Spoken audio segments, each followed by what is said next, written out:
Hello दोस्तों, नमस्कार। वह स्त्री थी या जिन, भाग 1 में आपका स्वागत है।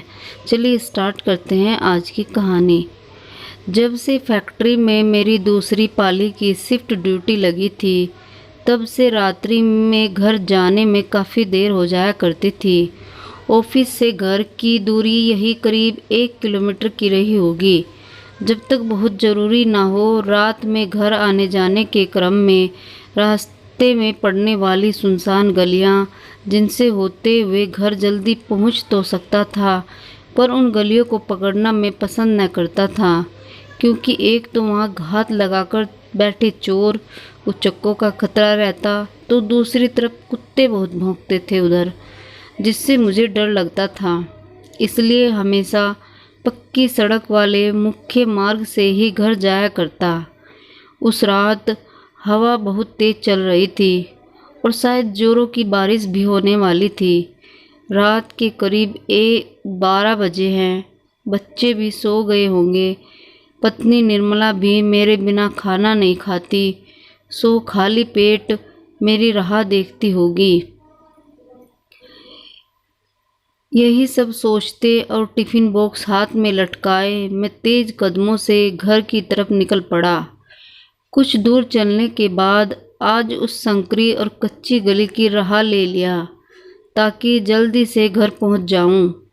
इतनी रात और ऊपर से यह सुनसान और संकरी गली, मुझे डर भी लग रहा था, क्योंकि कुत्ते सतर्क होते दिखने लगे, मानो कोई अनजाना अनचाहा मेहमान आ रहा हो उनकी तरफ।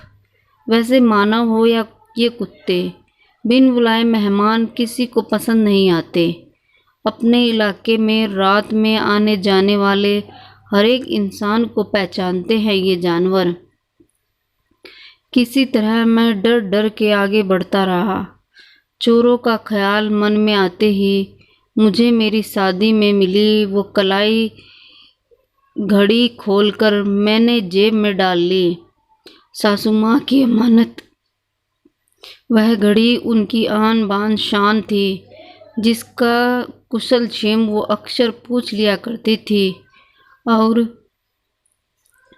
सुनहरे रंग की उस घड़ी की उच्च गुणवत्ता से सभी को परिचित कराने में गौरवान्वित महसूस करते उनके चेहरे पर उठता वो चमक देखते ही बनता था।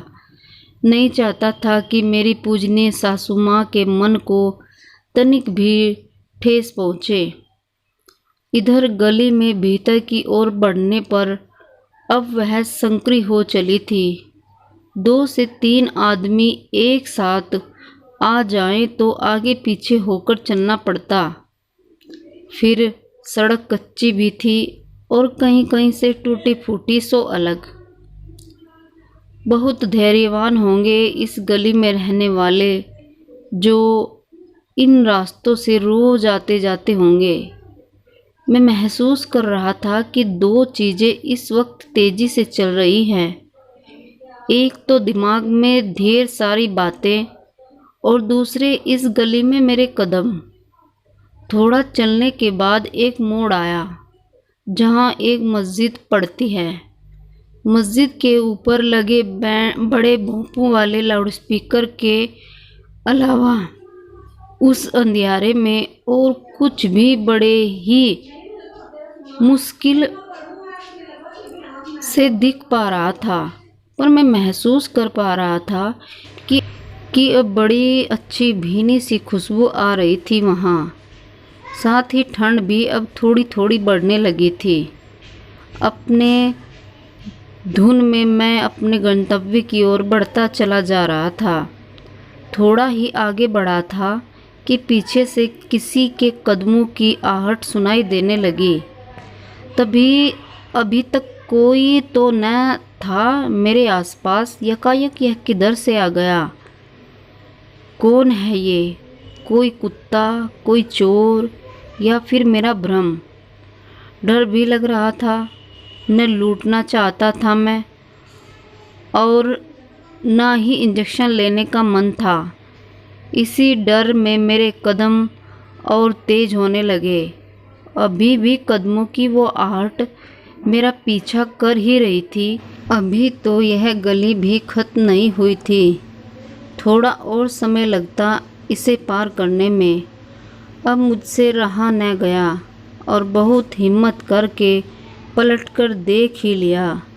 सफ़ेद साड़ी में लिपटी वह एक स्त्री थी जो तेज कदमों से मेरी ओर बढ़ी चली आ रही थी। अपनी तरफ आती उस स्त्री को देखकर ही साफ प्रतीत हो रहा था कि वह भी तेजी से इस सुनसान अंधेरी गली को ही पार करना चाह रही है।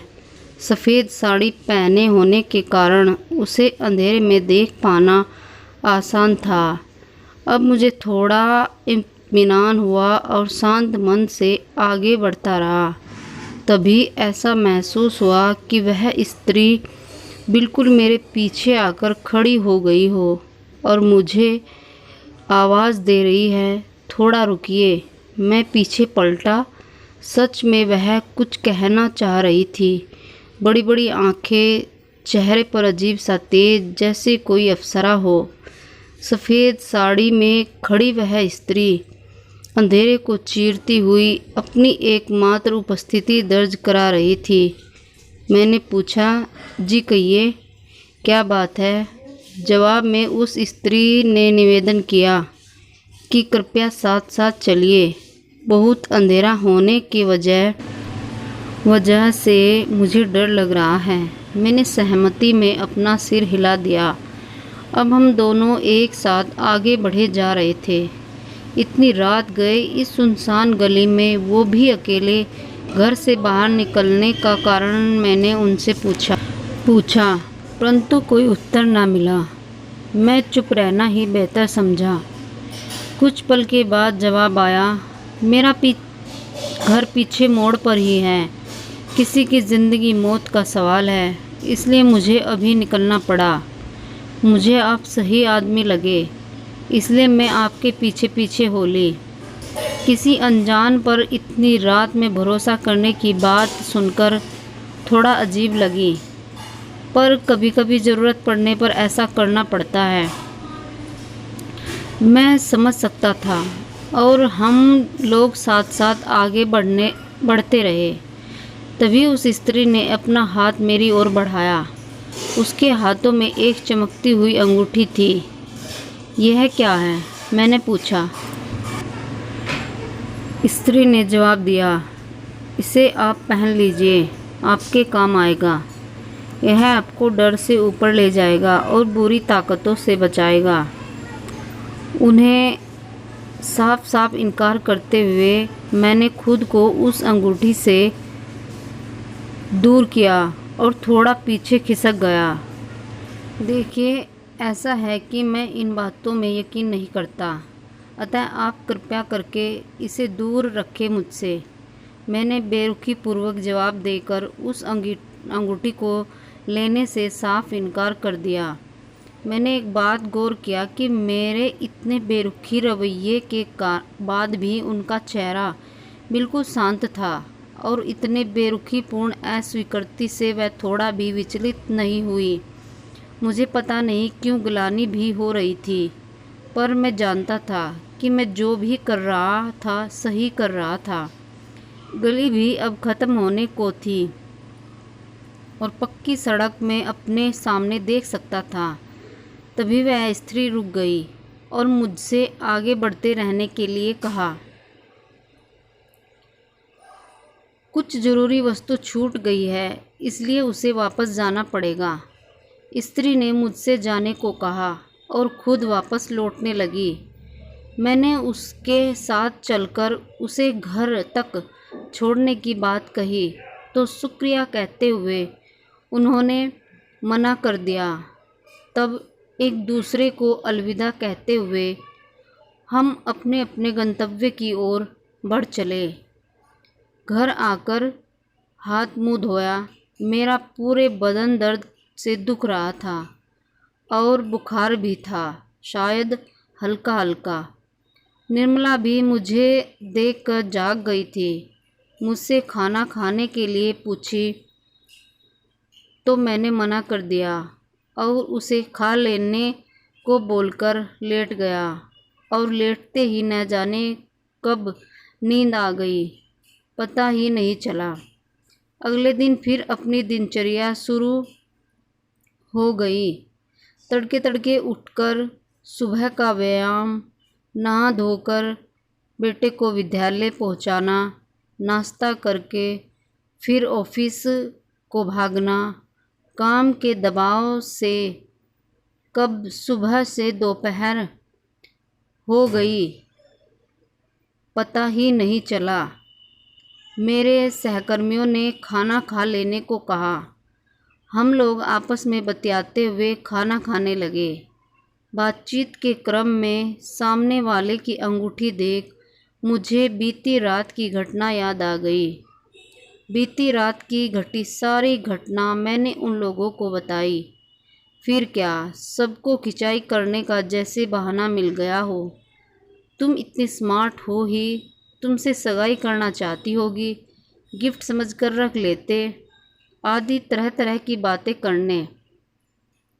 जल्दी जल्दी अपना खाना खत्म कर वहाँ से खिसकना ही मैंने बेहतर समझा और फिर अपने काम में लग गया। मुझे भी कहीं से सहकर्मियों की जुलूल बातें सही प्रतीत होने का गलतफहमी हो रही थी कि सच में शायद मैं अच्छा लगा होगा, इसलिए वह अंगूठी मेरी तरफ बढ़ाई होगी और मैं अपने काम में व्यस्त हो गया। दैनिक उत्पादन का दबाव ज़्यादा होने के कारण दोस्तों, कहानी में आगे क्या हुआ इसका नेक्स्ट पार्ट अगली वीडियो में आएगा। वीडियो देखने के लिए हमारे चैनल को सब्सक्राइब करें और लाइक शेयर ज़रूर करें। कमेंट में ज़रूर बताएं कि आपको ये कहानी कैसी लगी और किस किस को नेक्स्ट पार्ट देखना है। तब तक के लिए नमस्कार। स्वस्थ रहिए, मस्त रहिए और मुस्कुराते रहिए।